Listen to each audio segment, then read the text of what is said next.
একজন ৫ টাকায় ৬টি পেন কিনে ৬ টাকায় ৫টি পেন বিক্রি করে, তার শতকরা লাভ কত? এই ধরনের অঙ্ক থাকলে খুব তাড়াতাড়ি কী করে করবে?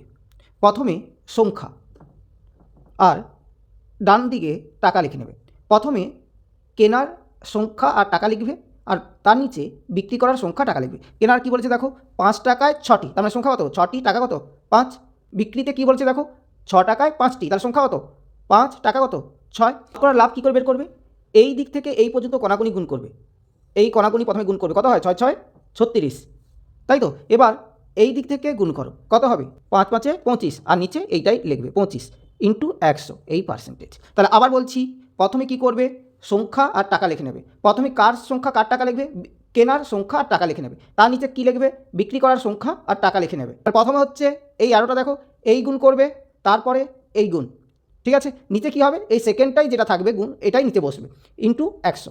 তাহলে কী হবে? উপর কত হয় বলো? মাইনাস করলে ১১, নিচে কত? ২৫ ইন্টু ১০০। ২৫ 4 কত হয়? ১০০, কত হবে? ১১ 4 ৪ ৪%। তার লাভ কত হবে? ৪৪% লাভ হবে।